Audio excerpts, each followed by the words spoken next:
Vamos abrir a palavra de Deus, enquanto as crianças vão se retirando. Nós vamos ler o Salmo 105.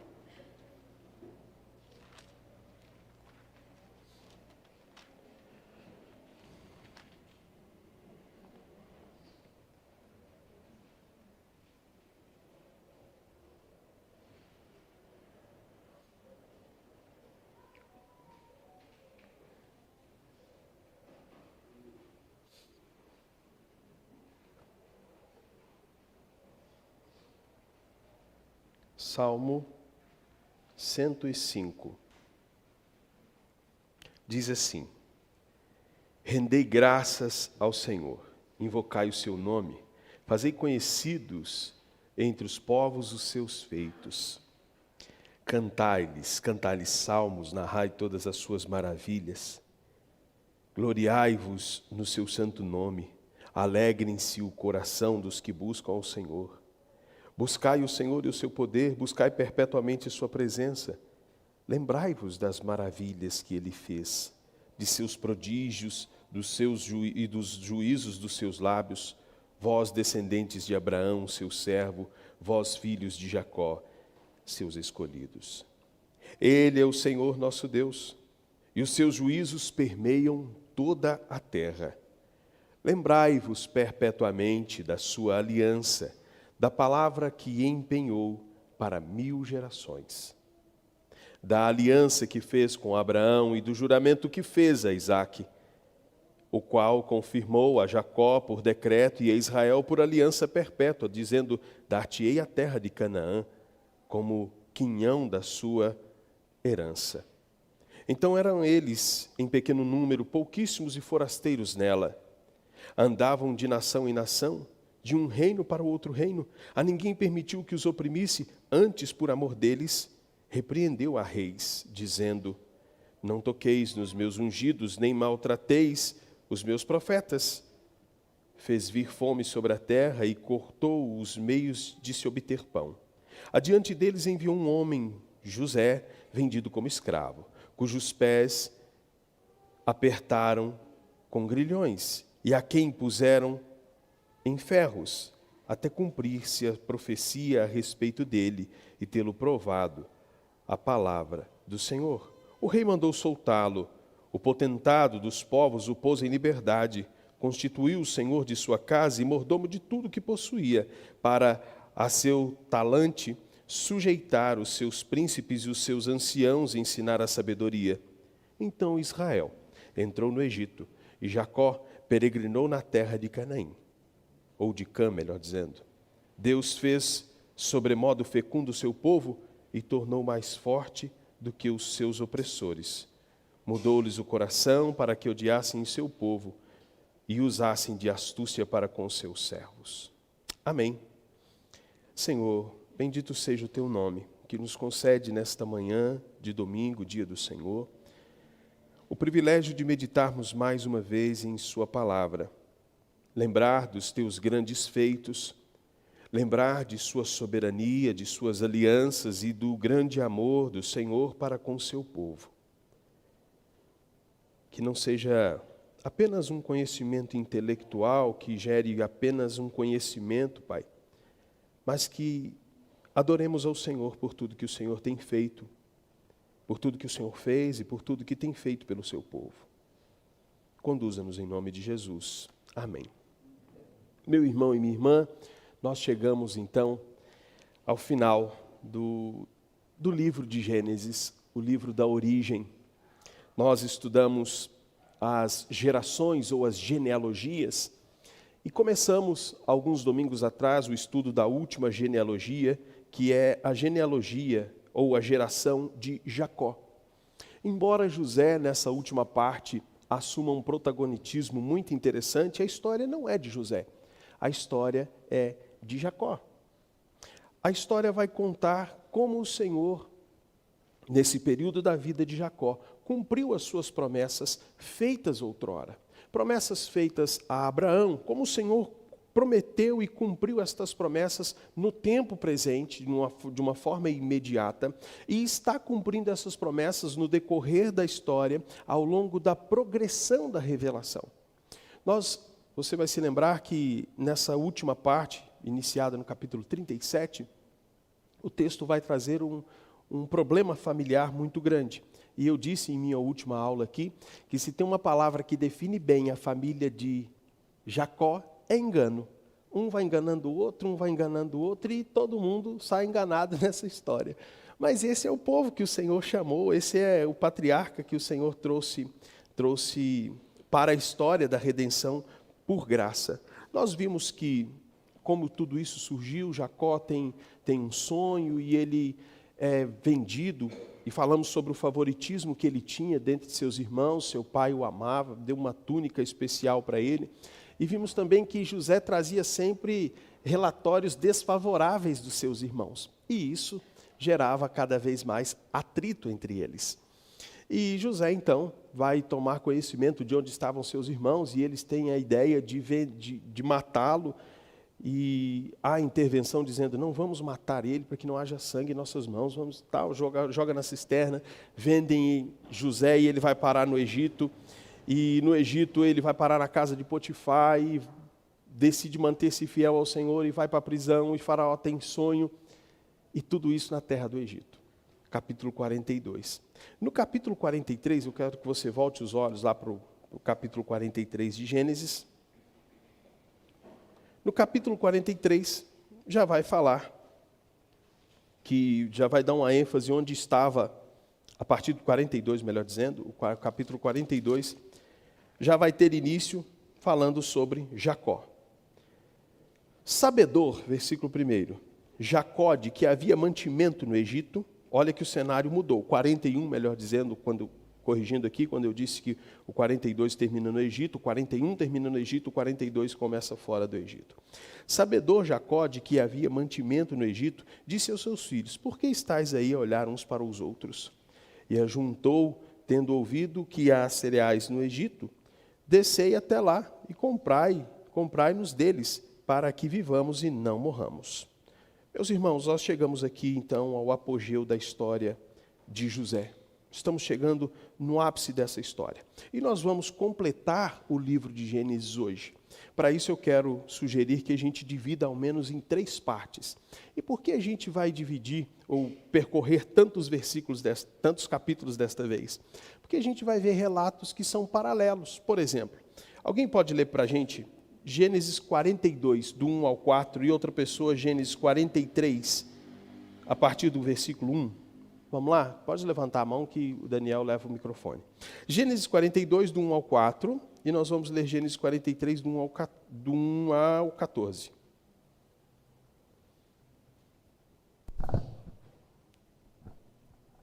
Sabedor Jacó de que havia mantimento no Egito, disse a seus filhos, por que estáis aí a olhar uns para os outros? E ajuntou, tenho ouvido que há cereais no Egito.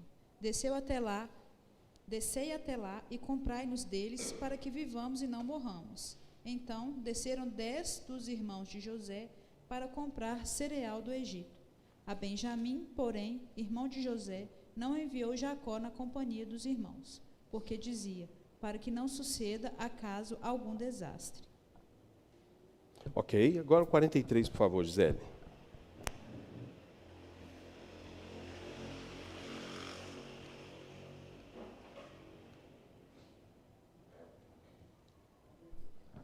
O 43. Nós vamos ler do 1 ao 14, dona Aparecida, por favor. A fome persistia gravíssima na terra. Tendo eles acabado de consumir o cereal que trouxeram do Egito, disse-lhes seu pai, voltai, comprai-nos um pouco de mantimento. Mas Judá lhe respondeu, fortemente nos protestou o homem, dizendo, não me vereis o rosto, se o vosso irmão não vier convosco. Se resolveres enviar conosco nosso irmão, desceremos e te compraremos mantimento. Se, porém, não o enviares, não desceremos, pois o homem nos disse: não me vereis o rosto, se o vosso irmão não vier convosco. Disse-lhes Israel: por que me fizestes este mal, dando a saber aquele homem que tinha outro irmão? Responderam eles: o homem nos perguntou particularmente por nós e pela nossa parentela, dizendo: vive ainda vosso pai? Tende outro irmão? Respondemos-lhe segundo as suas palavras. Acaso poderíamos adivinhar que haveria de dizer: trazei o vosso irmão? Com isso disse Judá a Israel seu pai: envie o jovem comigo, e nos levantaremos e iremos, para que vivamos e não morramos, nem nós, nem tu, nem os nossos filhinhos. Eu serei responsável por ele, da minha mão o requererás. Se eu não trouxer e não te puser à presença, serei culpado para contigo para sempre. Se não nos tivéssemos demorado, já estaríamos certeza de volta segunda vez. Respondeu-lhes Israel, seu pai: se é tal, fazei, pois, isto: tomai do mais precioso desta terra nos sacos para o mantimento e levai de presente a esse homem um pouco de bálsamo e um pouco de mel, aromatas e mirra, nozes de pitáceas e amêndoas. Levai também dinheiro em dobro, e o dinheiro restituído na boca dos sacos de cereal. Tornai a levá-lo convosco. Pode bem ser que fosse engano. Levai também vosso irmão. Levantai-vos e voltai àquele homem. Deus Todo-Poderoso vos dê misericórdia perante o homem, para que vos restitua o vosso outro irmão e deixe vir Benjamim. Quanto a mim, se eu perder os filhos, sem filhos ficarei. Ok. Meus irmãos, então nós temos no 42, primeira chegada no Egito. No 43, outra chegada no Egito. Do 42, 4, ou melhor, nós temos o envio para o Egito nesses dois textos que lemos. No 42, 4, temos a primeira chegada no Egito. No 43, 15 ao 25, alguém pode ler para a gente? Nós temos a segunda chegada no Egito. Capítulo 43, do 15 ao 25.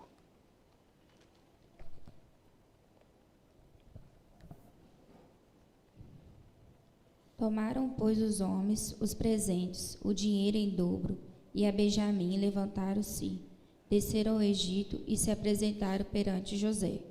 Vendo José a Benjamim com eles, disse ao despeiro de sua casa: leva este homens para casa, mata rezes e prepara tudo, pois estes homens comerão comigo ao meio-dia. Fez ele como José lhe ordenara, e levou os homens para a casa de José. Os homens tiveram medo, porque foram levados à casa de José. E diziam: é por causa do dinheiro que da outra vez voltou nos sacos de cereal, para nos acusar e arremeter contra nós, escravizar-nos e tomar nossos jumentos. E se chegaram ao mordomo da casa de José, e lhe falaram à porta, e disseram: ai, senhor meu, já uma vez descemos a comprar mantimento. Quando chegamos à estalagem, abrimos sacos de cereal, Eis que o dinheiro de cada um estava na boca do saco de cereal, nosso dinheiro intacto, tornamos-nos a trazê-lo conosco. Trouxemos também o outro dinheiro conosco para comprar mantimento. Não sabemos que tenha posto o nosso dinheiro no saco de cereal. Ele disse: Pai seja convosco. Não temais, o vosso Deus, o Deus de vosso pai, vos deu tesouro no saco de cereal, e o vosso dinheiro me chegou a mim, e lhes trouxe fora de Simeão. Depois levou o mordomo aqueles homens à casa de José, e lhes deu água, e eles lavaram os pés. Também deu ração aos seus jumentos.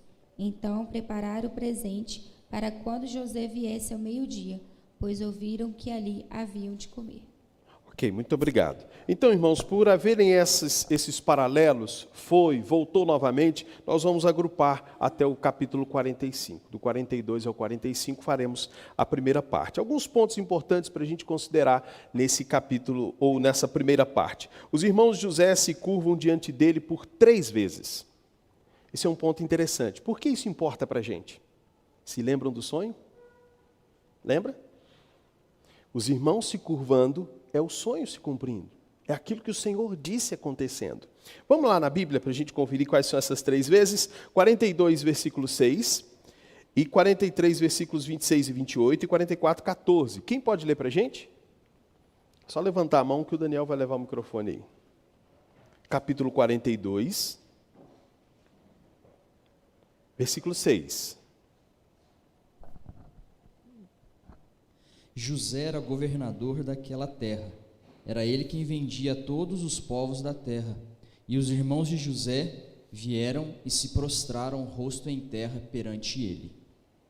Ok, 43, 26 e 28. Chegando José à casa, trouxeram-lhe para dentro o presente que tinham em mãos, e prostraram-se perante ele até a terra. Ele lhes perguntou pelo seu bem-estar e disse: Vosso pai, o ancião de quem me falaste, vai bem? Ainda vive? Ok, 44, 14, por favor. E chegou Judá com seus irmãos à casa de José, este ainda estava ali, e prostraram-se em terra diante dele. Ok, os irmãos vão se lembrar que eu disse na última aula aqui, que havia naquele contexto 2 tipos de sonhos que eram considerados. O sonho de presságio, lembra? Que a pessoa teve por si só, e aquele que era o sonho de uma revelação. O sonho da revelação tinha que ter, naquele contexto, a presença de uma divindade. Então, quando a divindade dizendo alguma coisa, isso no contexto cultural, no contexto religioso da época. Então, quando não há essa manifestação, quando José não diz, olha, o Senhor me disse isso, o que os irmãos dele pensam? Isso é sonho de presságio. Só que o que é o cumprimento daquilo que se mostra? Não era um sonho de presságio. O Senhor estava cumprindo aquilo que ele disse, exatamente como ele disse, se curvando, se curvando, se curvando. José chora ao menos 3 vezes, capítulo 42, versículo 24. Vamos lá, alguém pode ler para a gente? Nessa perícope de 42 ao 45, José chora ao menos 3 vezes. Versículos 24 do capítulo 42, versículos 43, capítulo 43, versículos 30 e 31, e 45, 2, 14 e 15. Quem pode ler para a gente?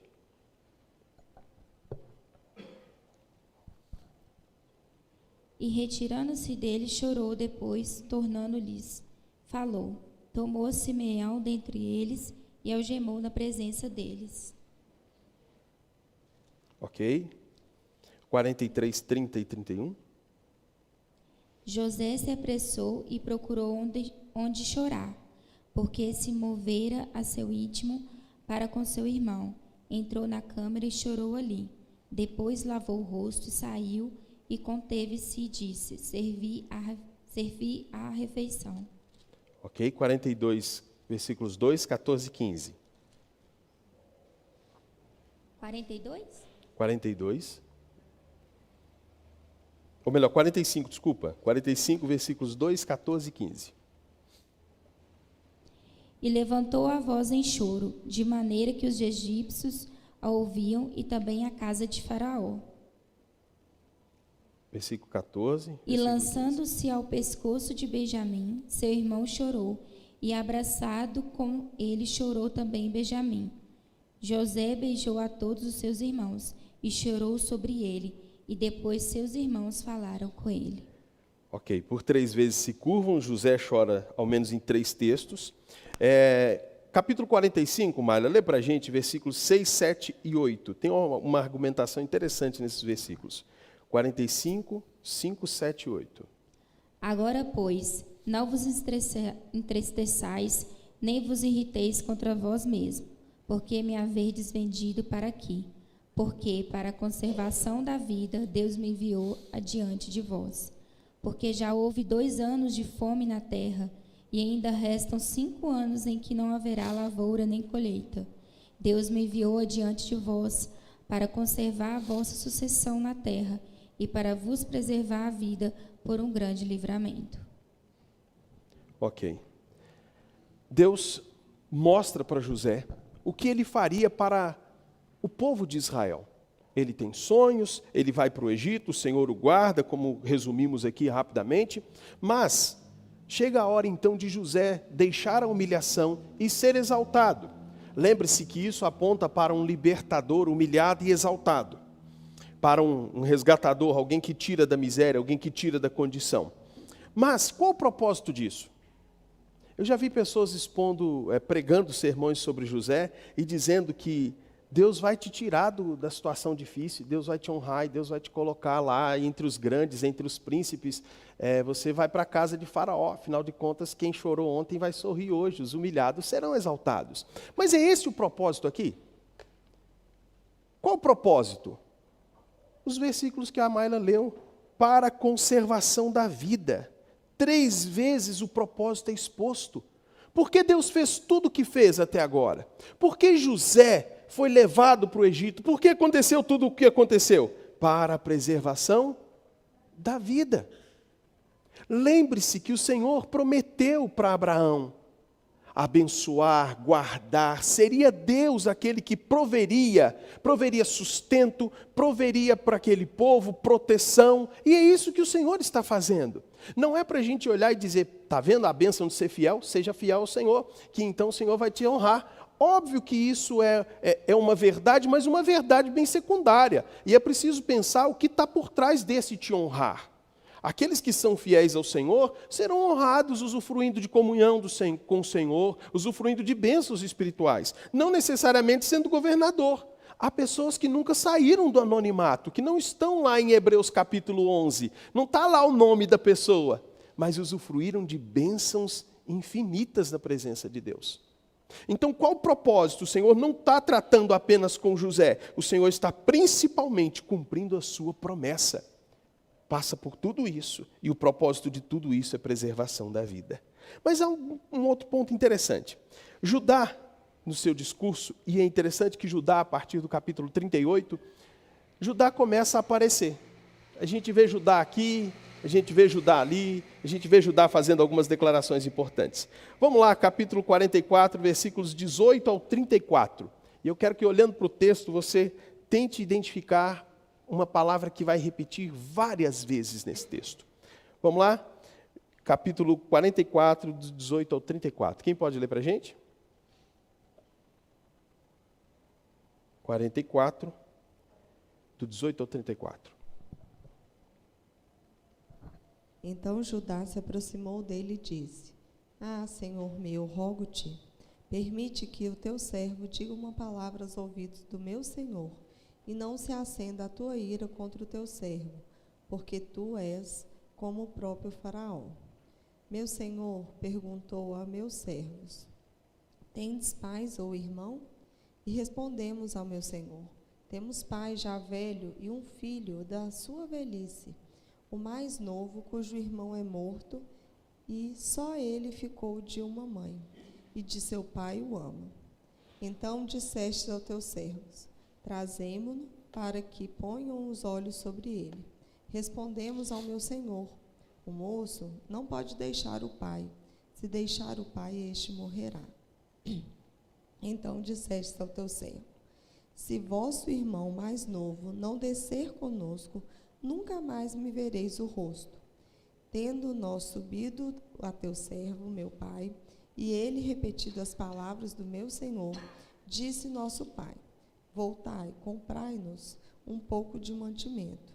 Nós respondemos: não podemos descer, mas se o nosso irmão mais moço for conosco, desceremos. Pois não podemos ver a face do homem, se este nosso irmão mais moço não estiver conosco. Então nos disseste o teu servo, nosso pai: sabeis que a minha mulher me deu 2 filhos, um se ausentou de mim. E eu disse: certamente foi despedaçado, e até agora não mais o vi. Se agora também tirardes este da minha presença, e lhe acontecer algum desastre, farei descer as minhas cãs com pesar à sepultura. Agora, pois, indo eu a teu servo, meu pai, e não indo o moço conosco, visto a sua alma estar ligada com a alma dele, vendo ele que o moço não está conosco, morrerá. E teus servos farão descer as cãs do teu servo, nosso pai, com tristeza à sepultura. Porque teu servo se deu por fiador por este moço, para com o meu pai, dizendo: se eu o não tornar a trazer-te, serei culpado para com meu pai todos os dias. Agora, pois, fique teu servo em lugar do moço, por servo de meu senhor, e o moço que suba com seus irmãos. Porque como subirei eu a meu pai, se o moço não for comigo? Para que não veja eu o mal que o meu pai sobrevirá. Ok, obrigado, Renata. Observaram quantas vezes a palavra pai se repete? 14 vezes aproximadamente a palavra pai vai se repetir aqui no discurso de Judá. Isso é interessante para a gente considerar o próprio contexto. José vai ser chamado de pai de Faraó, e a ideia ali de quando ele é chamado de pai de Faraó é que ele era o conselheiro, aquele que era responsável por dar conselhos para Faraó. Mas é interessante a gente considerar a própria figura de Judá. Judá é aquele homem do capítulo 38, e que agora está se dispondo até a ficar no lugar de Benjamim. Judá, aquele que era menos injusto do que uma prostituta, se lembram? Ele disse assim: na verdade ela é mais justa do que eu. Esse homem, a gente começa a ver uma mudança nele, uma mudança no seu próprio discurso, uma mudança no seu próprio comportamento. Ele está compreendendo exatamente aquilo que ele havia prometido para o seu pai. E, meus irmãos, nessa primeira perícope temos a chegada dos filhos ao Egito, a refeição com José, os irmãos capturados. José então se dá a conhecer aos seus irmãos. Nesse espaço a gente tem José mostrando o seu favoritismo por Benjamim, dando a ele mais coisas. A gente vê objetos sendo escondidos a fim de reter o jovem Benjamim. E a gente avança agora para o capítulo 45. É interessante a gente considerar, ou 46, melhor dizendo, antes da gente entrar nessa próxima perícope, nessa segunda parte, que Deus, dessa trama toda, está por trás de tudo. A providência de Deus, a condução de todas as coisas, os irmãos de José enviando ele para o Egito, Deus está no controle de todas as coisas. E o propósito de tudo isso é para a preservação da vida. O Senhor cumpre o seu propósito. Não há adversidade que possa frustrar o plano do Senhor. Isso deve trazer para o nosso coração tranquilidade. O que o Senhor prometeu, Ele cumpre. O que o Senhor prometeu para o seu povo há de se cumprir. Esse povo desfrutará eternamente de sua presença. Amém, irmãos? Até aqui alguma dúvida nessa primeira parte? Alguma colocação? Não? Está tranquilo? Vamos para a segunda parte, então. Capítulo 46. Sim. Pode levar o microfone lá, por favor. Eu queria uma pergunta e uma colocação, porque para ver se é isso mesmo. Quando chega no capítulo 49, que Jacó dá as bênçãos para os filhos, ele fala, né, descendentes, né? Do Rúben, fala de Levi e Simeão, e fala de Judá. E aí, de Rúben, ele fala, né, que ele deitou, né, com a mulher, com a concubina de Jacó. De Simeão e Levi, ele fala que eles usaram de violência, no caso de Diná, né? E Judá, ele derrama a bênção, né? Que aí, presumo eu que é por causa, né, da tribo de Judá, né, que vem a descendência de Jesus. Mas aí, quando eu até estava na salinha conversando isso com os meninos, e a gente vê o pecado de Judá também com Tamar, né? Mas agora esse ponto que você levantou, até colocando, né, que Judá assumiu o compromisso, né, perante ao pai, e teve esse compromisso, porque todos, né, claro, são pecadores, mas teve essa diferenciação, né, de Judá, que aí seria a descendência. Tem mais alguma coisa assim, específica dentro desse capítulo, né, que Deus poderia ter escolhido qualquer tribo, mas assim, acabou que foi Judá abençoado, e aqui nessa bênção especificamente eu entendi que ele ressaltou esses outros pecados dos 3 primeiros, né, e abençoou a Judá. Minha pergunta, não sei se ficou muito claro, mas é mais ou menos isso. Assim, se, né, quando estuda, tem alguma coisa bem específica em relação a Judá, né, se é a tribo da descendência de Jesus. Ok, Renata. É interessante a gente pensar, como eu disse, que Deus está cumprindo promessas de forma imediata. Todas as histórias da Bíblia estão a serviço de uma única história, que é a história da redenção. É como se tivéssemos uma via principal e diversas vias laterais, onde essas vias laterais caminham para chegar na via principal. As ruas caminham para chegar na avenida principal. Tudo se desenrola na via, ou vai desembocar na via principal. A via principal é a história da redenção. Essas histórias paralelas, Tamar, Judá, as histórias de José, de Jacó, de Abraão, estão contribuindo e conduzindo todas as coisas para essa via principal.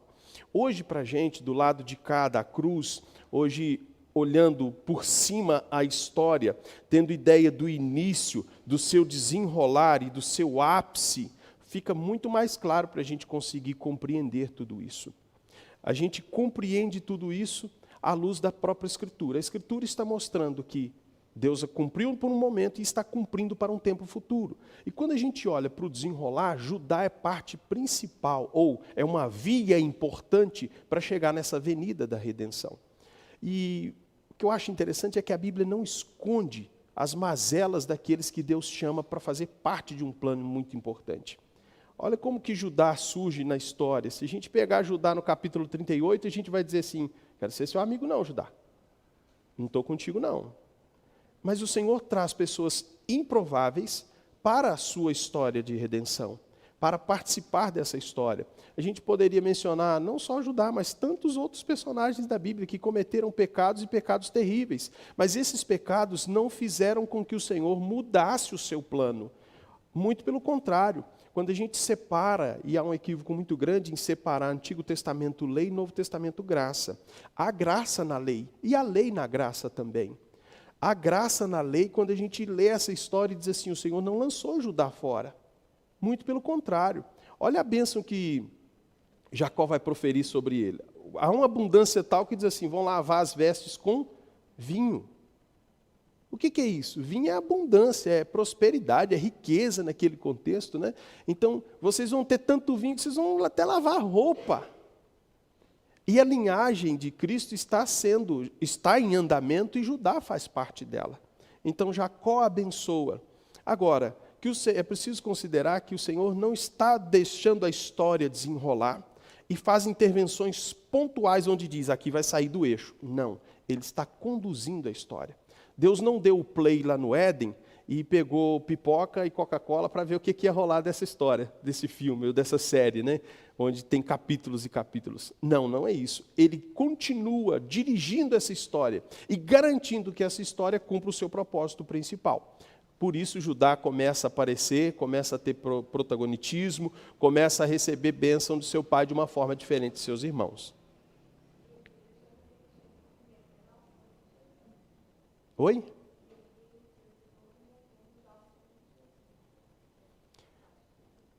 seria uma assimilação direta, assim, arriscada, sabe?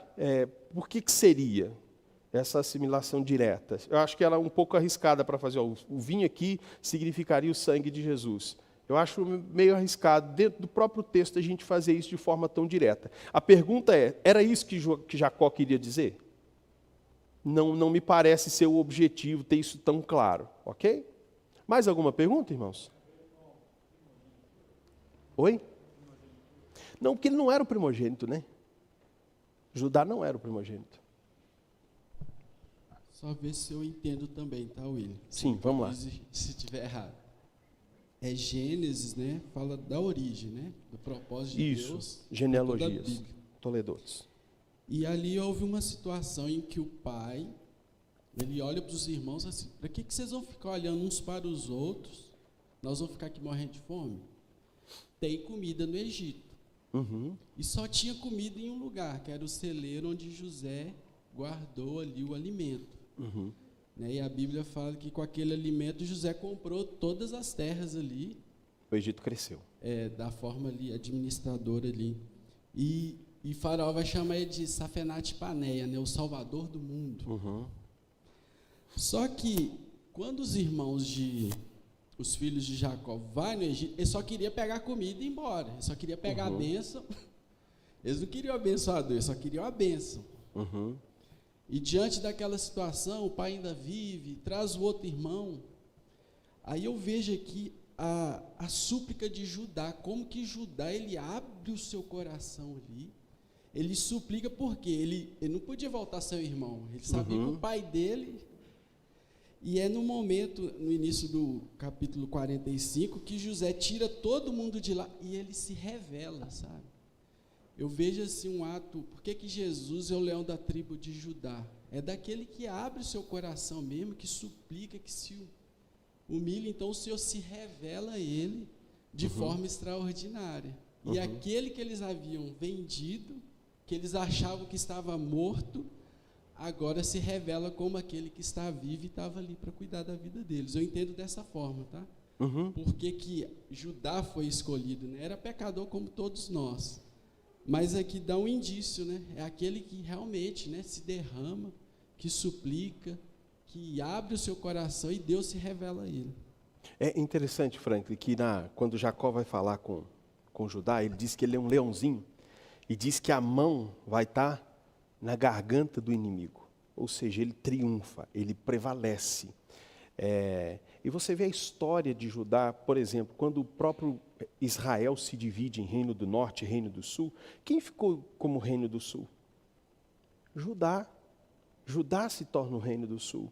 O reino do norte é levado cativo pelo Império Assírio e de lá não volta mais. Dali a gente tem a origem dos samaritanos, que são judeus que se misturaram com outras nações. Judá vem crescendo, mas apontando principalmente para aquele que é o ápice. Quem é que triunfa? Quem é que tem a mão na garganta do inimigo? Quem é aquele que traz abundância? Cristo. Judá faz parte dessa história. E quando eu olho para a história de Judá, eu sou levado a pensar na nossa própria história. Porque nós não éramos para estar aqui, gente. Pecadores que somos, quantas mazelas? Vamos pensar, se todo mundo fosse conhecer as nossas mazelas, alguém ia achar a gente legal? Não, a gente já fez coisas que a gente não queria.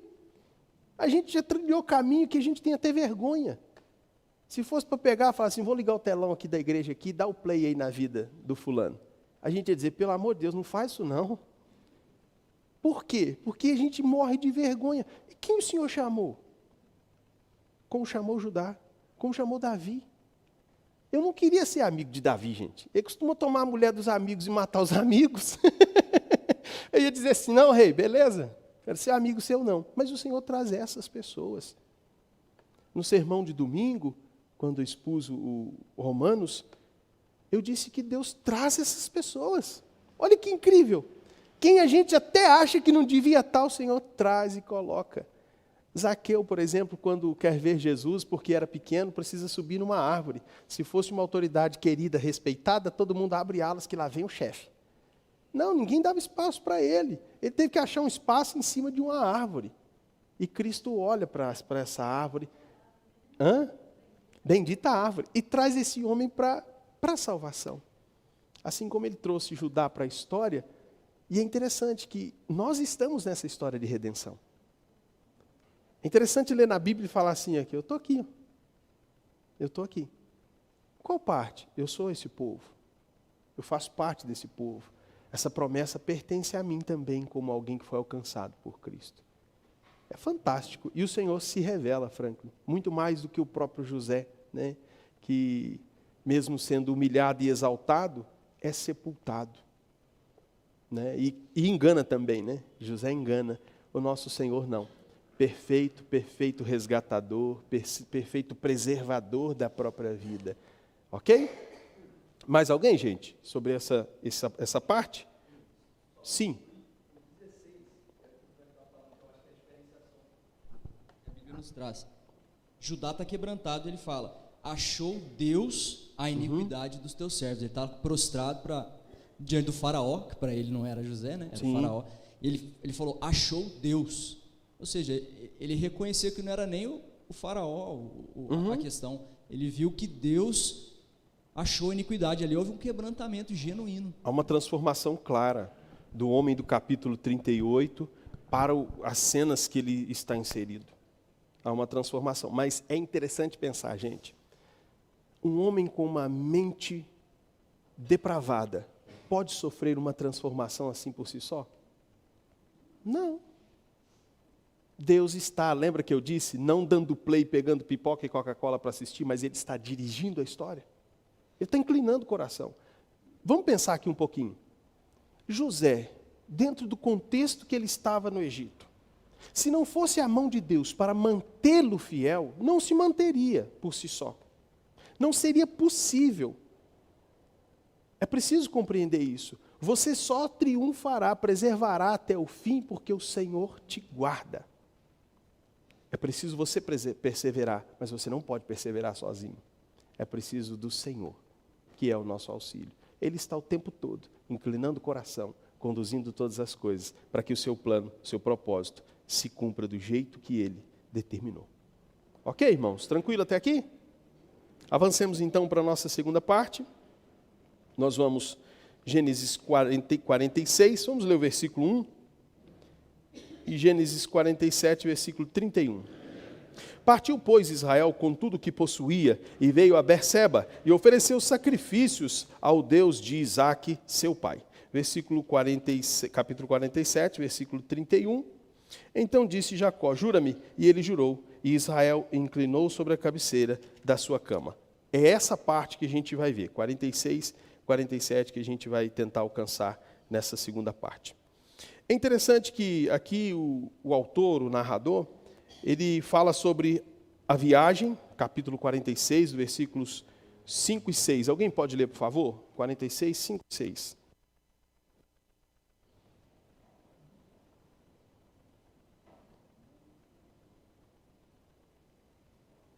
Quem pode ler? Então se levantou Jacó de Berseba, e os filhos de Israel levaram Jacó, seu pai e seus filhinhos e as suas mulheres nos carros que Faraó enviara para o levar. Ok. Até o versículo 25, até o versículo 27, melhor dizendo, ele vai falar dessa viagem, a partir da preparação, e o autor vai dedicar grande parte para essa preparação. Em seguida, os planos de José para a audiência com seus irmãos, com Faraó, a ausência dos irmãos e a de Jacó. Elas são bem detalhadas a partir do versículo 31, do capítulo 46 até o 47, 10. Já no 47, vai dizer versículo 28, quem pode ler para a gente, que Jacó viveu no Egito por 17 anos. Jacó viveu na terra do Egito 17 anos, de sorte que os dias de Jacó, os anos da sua vida, foram 147 anos. Ok? Então, quantos anos Jacó viveu no Egito, gente? 17. O total de pessoas que foram para o Egito, aproximadamente 70. E a gente quer dividir essa perícope ao menos em 7 cenas. A primeira, Deus aparece a Jacó, 46, do 1 ao 4. Vamos lá? Vamos dar uma lida? 46, do 1 ao 4, Deus aparece a Jacó. Partiu, pois, Israel com tudo que possuía, e veio a Berseba e ofereceu os sacrifícios ao Deus de Isaque, seu pai. Falou Deus a Israel em visões de noite, e disse, Jacó, Jacó. E ele respondeu, eis-me aqui. Então disse, eu sou o Deus de teu pai. Não temas descer para o Egito, porque lá eu farei de ti uma grande nação. Eu descerei contigo para o Egito, e te farei tornar a subir, certamente. A mão de José fechará os teus olhos. Meus irmãos, Deus reafirma aquilo que ele já tinha dito. Ele diz, olha, não temas descer, mas note que não é o primeiro anúncio de uma ida para o Egito, muito menos de um período de exílio. O Senhor já havia dito isso lá a Abraão, que o povo seria cativo em uma terra estranha. Então Jacó vai para o Egito, José encontra-se com Jacó, versículos 28 ao 34 do capítulo 46. Vamos lá? 28 ao 34. Quem pode ler para a gente? Jacó enviou Judá adiante de si a José para que soubesse encaminhá-lo a Gósen. E chegaram à terra de Gósen. Então José aprontou o seu carro e subiu ao encontro de Israel, seu pai, a Gósen. Apresentou-se, lançou-se-lhe ao pescoço e chorou assim longo tempo. Disse Israel a José, já posso morrer, pois já vi o teu rosto e ainda vives. E José disse a seus irmãos, e à casa de seu pai, subirei e farei saber a Faraó, e lhe direi, meus irmãos e a casa de meu pai, que estavam na terra de Canaã, vieram para mim. Os homens são pastores, são homens de gado, e trouxeram consigo o seu rebanho e o seu gado, e tudo que têm. Quando, pois, Faraó vos chamar e disser, qual é o vosso trabalho? Respondereis, teus servos foram homens de gado, desde a mocidade até agora, tanto nós como nossos pais, para que habiteis na terra de Gósen, porque todo pastor de rebanho é abominação para os egípcios. Ok, obrigado. Meus irmãos, a designação para a terra de Gósen, ela tem um propósito. Não é apenas para dar ao povo de Israel, ou porque o povo de Israel seria rejeitado, odiado. Tinha um fator econômico também que é interessante considerar. O povo de Israel, no meio do povo do Egito, disputaria com eles espaço, autoridade. Lembre-se que quem é o braço direito de Faraó? José, que é um judeu, que é o filho de Jacó. Então, quando ele diz para eles irem para Gósen, era uma segurança econômica, é como se estivesse dizendo assim, olha, a gente não quer trazer nenhum transtorno, nenhum problema para vocês. A gente vai ficar num cantinho ali, assim o povo ali teria liberdade e não atrapalharia os egípcios, porque lembre-se que os egípcios aqui não estão sendo bonzinhos não, tá? Não estão dizendo assim, poxa, não, que fantástico. E tanto não é que o coração deles vai se transformar em algo ruim a ponto de escravizar o povo de Israel depois. O povo do Egito não está aqui, poxa, que legal, façamos festa. Tudo tem um propósito. José é o homem da economia. José é o homem do dinheiro. Ele está trazendo, e detalhe, ele está trazendo apenas quantas pessoas? 70. Ok? Então, quando ele escolhe a terra de Gósen, tinha um propósito e obviamente, o povo de Israel teria mais tranquilidade. Os irmãos de José, melhor dizendo, encontram-se com o faraó, do versículo 1 ao 6. José encontra-se com o faraó. José cuida da sua família no Egito. E agora a gente vai para o final do capítulo 47. Jacó se prepara para morrer. É interessante pensar que Deus não vai, e naquele contexto da época, as pessoas tinham a região como um tipo de representante. Por exemplo, Naquela região, o representante é aquele Deus. Aquele Deus não agiria fora daquele território, ok? Quando Deus leva o povo para o Egito, ele está com o povo no Egito, já é um ponto interessante para a gente considerar. Os outros deuses não acompanhavam, muito pelo contrário, eram desonrados e não agiriam fora dos limites territoriais. Essa era a cultura que eles tinham na época. Então, o Deus de Israel não abandona seu povo. O Deus de Israel acompanha seu povo. Seja em Canaã, seja no Egito, seja no exílio, seja na terra prometida. Ok? Pense nisso. Por mais que as coisas estejam terríveis, os homens se levantam, conspiram contra Deus, o Senhor está com seu povo aqui durante o tempo de sua peregrinação. Ele não está no ponto final esperando para ver quem vai chegar lá. Ele está com a gente, conduzindo a história, passando conosco por noites escuras, por noites frias, mas também conduzindo o seu povo por bonança. Ok, irmãos? Vamos lá para a parte final, então. A gente vai ver do capítulo 48, José adoece, bênçãos proféticas de Jacó, e a gente vai ver, então, como tudo vai terminar. Sim. Como é que é? Desculpa. Exato. Então, aquele canto. Exatamente. Estava conversando em casa com a Thalita, ela disse que o que é interessante nesses estudos é o quanto o Senhor se preocupa com os detalhes. E o quanto os detalhes nunca são aleatórios. Nunca é assim, do nada, tipo assim, por coincidência, né? Não, o Senhor conduz todas as coisas. Vamos lá? 48 até o 50 para a gente terminar o nosso estudo de hoje. Não perguntei. Nessa segunda parte, alguma dúvida, gente? Não? Está tranquilo? Sim, Frank.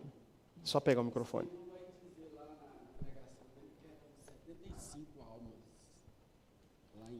Em Atos.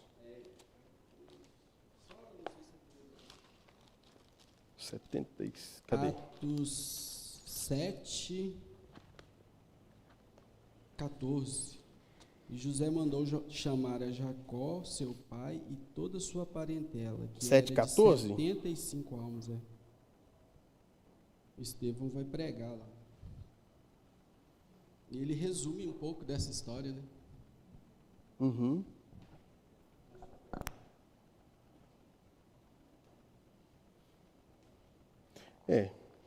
Ele vai usar uma possibilidade, é que ele vai usar um texto da Septuaginta, da tradução, para que ele possa fazer o seu discurso. 70 ou 75. Confesso que eu preciso dar uma estudada melhor nessa. 70, não, Gênesis fala 70. 70 ou 75, mas nunca considerei isso não. Pastor, já considerou isso, pastor? 70 ou 75?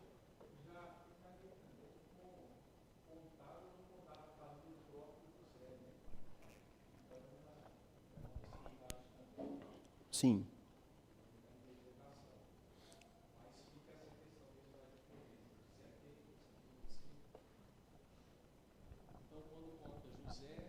Uhum. É uma possibilidade. Ok. Vamos lá? Mais alguém, gente? Mais alguma pergunta? Não? Então vamos avançar aqui para a parte final. 48, do 1 ao 23, Jacó, melhor dizendo, abençoa Efraim e Manassés. E quem ele abençoa mais, o primeiro ou o segundo? Quem ele abençoa mais, o mais velho ou o mais novo? Vamos lá, vamos dar uma lida? Nós não vamos ler todo o capítulo não, mas o que ele vai fazer? Ele vai abençoar o mais novo. Então disse Israel a José: e não cuidará ver o teu rosto, e eis que Deus me fez ver os teus filhos. E José, tirando dentre eles, 48, estou lendo 11, o 12 agora. Os joelhos de seu pai, inclinou-se de terra diante de sua face. Depois tomou José a ambos, a Efraim a sua mão direita e a esquerda de Israel, a Manassés na sua esquerda, à direita de Israel, e fê-lo chegar a ele. Mas Israel estendeu a mão direita e a pôs sobre a cabeça de... que era o quê? O mais novo. E a sua esquerda sobre a mão de Manassés, o primogênito. E abençoou a José, dizendo: o Deus em cuja presença andaram meus pais Abraão e Isaque, o Deus que me sustentou durante a minha vida até este dia, o anjo que me tem livrado de todo o mal, abençoe estes rapazes, seja neles chamado o meu nome e o nome de meus pais Abraão e Isaque, cresçam em multidão no meio da terra. Vendo José que seu pai pusera a mão direita sobre a cabeça de Efraim, foi-lhe isto desagradável, e tomou a mão de seu pai para mudar da cabeça de Efraim para a cabeça de Manassés. E disse José a seu pai: não assim, meu pai, pois o primogênito é este, põe a mão direita sobre a cabeça dele. Mas seu pai o recusou e disse: eu sei, meu filho, eu o sei, ele também será um povo, também ele será grande. Contudo, o seu irmão menor será maior do que ele, e a sua descendência será uma multidão de nações. José fica desagradado. Esse negócio não está certo, pai. O pai já está idoso, ele vai lá, aí Jacó, não, meu filho, assim não. Não é assim. Mantém aqui nas bênçãos, segue-se o padrão, não dos homens, mas o padrão que Deus estabeleceu. O menor vai ser maior que o primeiro. Lembre-se de Ismael e Isaque. Quem herdou a bênção? Isaque. Quem é o filho da promessa? Esaú e Jacó. Quem é o primogênito? Esaú. Quem herda? Jacó. Manassés e Efraim. Jacó, na hora de morrer, vai de cada lado. Não, está errado. Mantém-se o padrão. Ok? Próxima cena dessa perícope final. Jacó abençoa os filhos e morre, do capítulo 49, do 1 ao 50.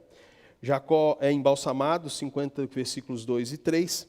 Faraó dá permissão para o enterro de Jacó em Canaã, versículos 4 e 6 do capítulo 50. Jacó é enterrado, do 7 ao 14 do capítulo 50. Jacó tranquiliza os irmãos, capítulo 50, do versículo 15 ao 21. Bom, antes da gente ler o 15 ao 21, tudo caminhou como o Senhor determinou. Jacó abençoa, como antecipamos aqui, ele abençoa seus filhos, mas ele abençoa de uma forma diferente Judá, e diz que ele é um leãozinho que mantém a mão na garganta dos inimigos, lava a roupa em vinhos, será grande, será próspero. Jacó aponta, lembre-se que eu disse que o Senhor não está apenas assistindo, mas conduzindo. Ok? E é interessante que naquela época, naquele contexto, as falas finais, as bênçãos de um indivíduo antes de sua morte, era considerado como se fosse um testamento. Valia diante de tribunal. Se alguém dissesse assim, não, meu pai disse que aquela terra é minha, meu pai disse que eu sou o sucessor, aquilo tinha peso de testamento, tá bom? Então ele abençoa, e agora a gente vai ler os versículos 21 a 15, de capítulo 50, 21 a 15, ou do 15 a 21, perdão.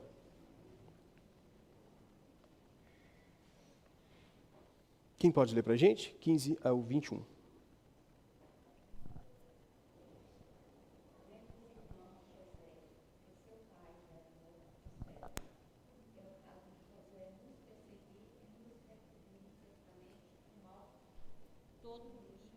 Fizemos.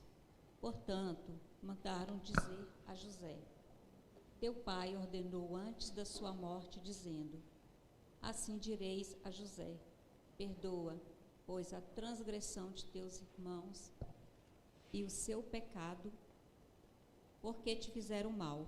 Agora, pois, te rogamos que perdoes a transgressão dos servos do Deus de teu pai.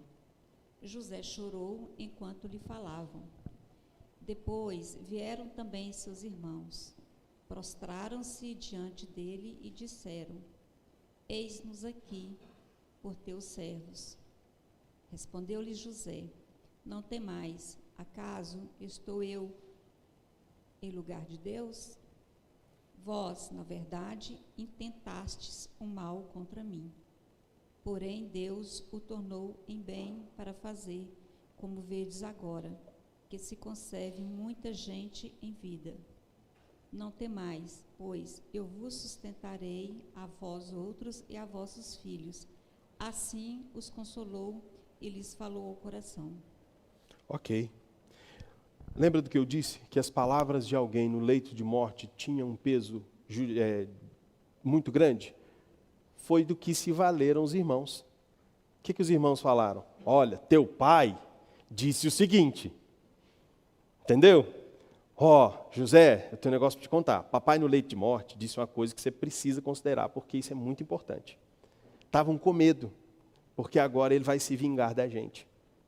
E o que é fascinante, irmãos, é que José considera o mal que eles fizeram, mas não considera o objetivo ou a consequência desse mal como consequência do que eles fizeram, mas consequência da bênção de Deus. Vocês intentaram o mal. O Senhor fez o bem. O que é interessante a gente considerar é que o Senhor não é jamais o autor do mal. Ok, gente? Jamais. Mas o mal está debaixo do seu senhorio.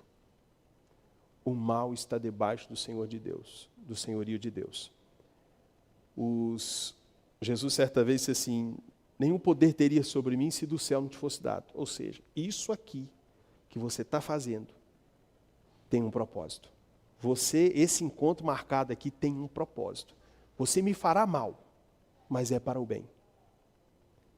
O Senhor, o mal, não há uma dualidade onde o mal e o bem estão em pé de guerra, onde Deus e o diabo estão numa queda de braço, onde Deus e o mal estão disputando, e tem hora parece que Deus está ganhando, ou tem hora parece que Deus está perdendo, e a gente precisa ficar doido, desesperado, dizendo, pronto, agora o trem desandou, o capeta está ganhando de Deus, ao menos de 3-0.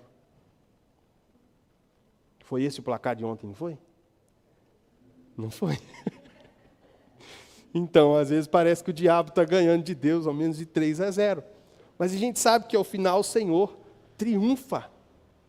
E a gente descobre que todas aquelas coisas sempre estiveram debaixo do domínio dele. O propósito da escatologia bíblica não é trazer para a gente especulação quanto ao dia de amanhã, mas tranquilidade quanto ao triunfo final. Fique tranquilo, o Senhor sempre prevalece. E o mal que parece ser mal, ao final se revela debaixo do controle de Deus. O Senhor é o Senhor soberano. Essa soberania deve fazer com que a gente descanse nele. Temos então a parte final, a morte de José. Versículos finais do capítulo 50. José habitou no Egito, e ele e a casa de seu pai, e viveu 110 anos. Viu José os filhos de Efraim até a 3ª geração, também os filhos de Maquir, filho de Manassés, os quais José tomou sobre seus joelhos. Disse José a seus irmãos, eu morro, porém Deus certamente vos visitará e vos fará subir desta terra para a terra que jurou dar a Abraão, a Isaque e a Jacó. José fez jurar os filhos de Israel, dizendo, certamente Deus vos visitará e fareis transportar os meus ossos daqui. Morreu José da idade de 110 anos, embalsamaram-no e puseram num caixão no Egito. Ok, meus irmãos? Assim a gente finaliza Gênesis, a genealogia, e no próximo a gente já vai entrar em Êxodo. Sim?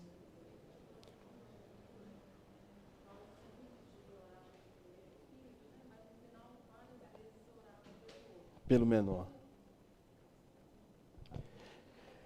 Se a gente pegar, Yúria, desde a descendente da mulher e o descendente da serpente, há sempre 2 linhagens. E os descendentes da serpente são aqueles que não compõem a descendência, não fazem parte daquela promessa. E os homens vão seguir sempre um padrão. Primeiro o mais velho, primeiro o mais velho. E a gente vai ver isso, é interessante que a gente vai ver isso na sequência da história. Por exemplo, o povo pede um rei para Israel. Não queria Deus governando. E eles pedem um rei segundo as outras nações. E o Senhor então dá Saul, um homem grande, forte, cumprindo o padrão humano. Quando esse Saul fracassa, esse rei segundo o padrão humano falha, o Senhor traz um homem contrário a toda expectativa humana, um menino chamado Davi. Isso é interessante a gente considerar porque vai tirar sempre o mérito daquele que recebe a graça de Deus. Não é porque ele é primogênito, não é porque ele é grande, não é porque ele é forte, é pela graça de Deus. Não é porque ele é mais velho, não é por nada. É porque o Senhor escolhe aqueles que Ele quer, os pequenos, os improváveis, para inseri-los.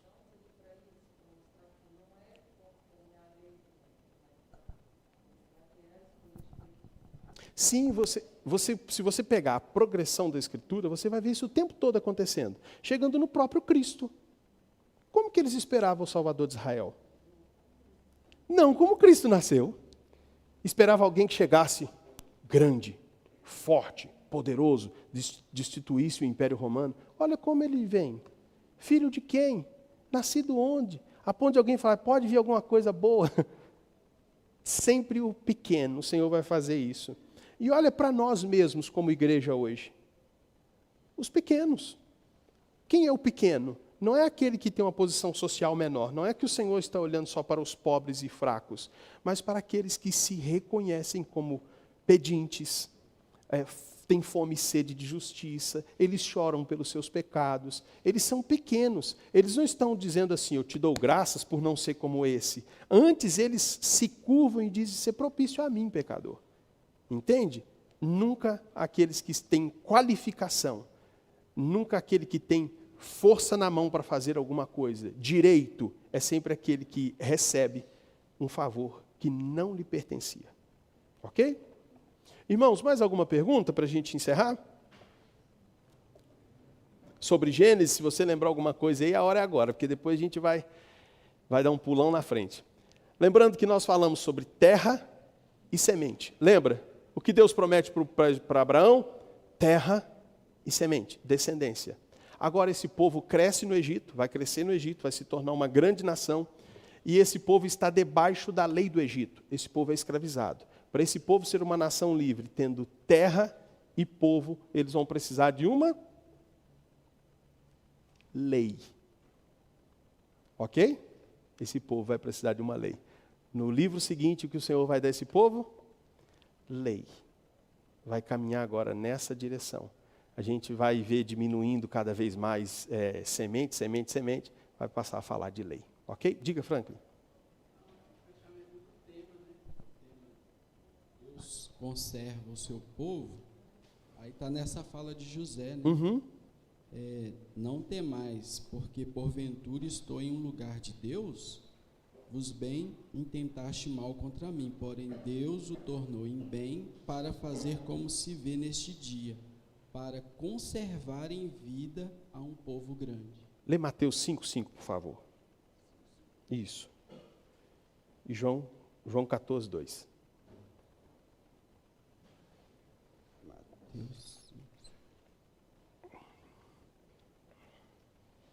Mateus 5:5. 5:5. Bem-aventurados os mansos, porque eles herdarão a terra.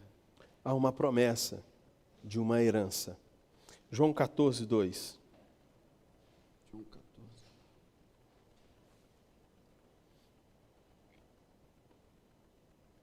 Na casa de meu pai há muitas moradas. Se não fosse assim, eu vos teria dito, pois vou preparar-vos lugar.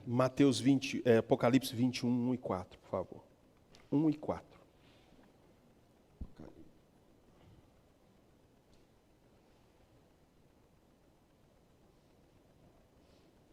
Apocalipse 21, de 1 a 4? Não, só 1 e o 4. 1 e o 4. Isso. Apocalipse 21. E vi um novo céu e uma nova terra, porque já o primeiro céu e a primeira terra passaram, e o mar já não existe. Versículo 4.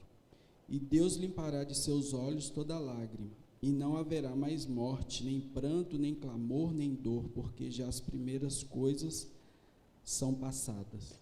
O Senhor prometeu para Israel e cumpriu. Vem cumprindo ao longo de toda a história. Franklin leu algumas coisas que a gente está aguardando. Ao olhar para trás, você deve ter certeza de que isso que nós lemos agora se cumprirá. De que você estará para todo sempre com a igreja de Cristo ao lado do seu Senhor. Novos céus e nova terra. E não há quem possa impedir. Lembre-se que o apóstolo Paulo escreveu que nada nos separará do amor de Deus. Descanse, usufrua. E digo isso como alguém que já viveu em outro tempo aflito por ganhar e perder a salvação todo dia. Perdi a salvação ali na esquina. Vixe, agora vai ser um trabalho danado para ganhar. Perdi de novo. Não, não fique assim. Ninguém vai nos arrancar do Senhor que nos comprou. Seja em tempos difíceis, seja com perseguição de reis, seja em bonança, seja na escassez. Fique tranquilo. Nós, por enquanto, a igreja é militante e triunfante. Parte dela triunfa na eternidade. Parte dela, que somos nós, ainda milita aqui. Mas triunfaremos para todo sempre com o Senhor. Amém? Deus os abençoe, meus irmãos. Vamos orar. Agradecendo ao Senhor que enviou o seu Filho. A história está avançando. O seu Filho foi humilhado, exaltado, nos tirou do cativeiro, transportando-nos do reino das trevas para o reino do Filho do seu amor. O Senhor fez grandes coisas por nós. Aguardemos a glorificação, descansados de que as aflições do tempo presente não podem ser comparadas com o que está por vir. Ó Deus, nós te louvamos, porque a nossa salvação não foi um plano B. O Senhor não foi surpreendido com a queda do homem, com os pecados dos homens. Muito pelo contrário. A despeito de tudo, o Senhor conduziu, elegeu, chamou, cumpriu suas promessas. Grande é o Senhor. Seu trono não pode ser abalado. E como lemos no Salmo 105, ao olharmos para esta história, para o desenrolar desta história, para os teus grandes feitos, cabe-nos adorar o Senhor, pelo que é e pelo que faz.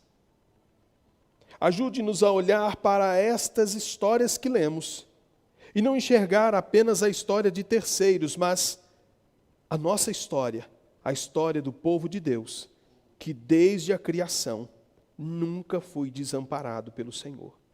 Mesmo após a queda, mesmo nos tempos de exílio, mesmo nos tempos de castigo, o Senhor nunca abandonou o seu povo. Não há ninguém tão fiel como o Senhor. Não há ninguém tão fiel como o Senhor. Como disse, de forma humana, nós deixaríamos tantos personagens que lemos de lado. E se fôssemos sinceros, precisaríamos deixar a nós mesmos, pois não somos muito diferentes deles. Mas o Senhor não. O Senhor escolheu pequenos, pessoas que não tinham direito a nada, ou quase nada. O Senhor escolheu pecadores, o Senhor escolheu pessoas fracas, pessoas com caráter duvidoso. O Senhor chamou, o Senhor transformou, conduziu e cumpriu suas promessas. Ajude-nos, Senhor, a olhar para a realidade, para a adversidade e descansar nos teus feitos, em quem o Senhor é e nos seus grandes feitos. É o que te pedimos. Que tudo isso nos conduza para uma vida de adoração contínua ao Senhor e que o nosso coração encontre descanso nestas verdades aprendidas até aqui. Nos dê um dia abençoado com nossas famílias, um tempo de reflexão nas Escrituras, de comunhão com o Senhor, e que à noite possamos estar aqui novamente, Pai, adorando o Senhor pelo que o Senhor é e pelos seus grandes feitos. Em nome de Jesus. Amém. Graças a Deus.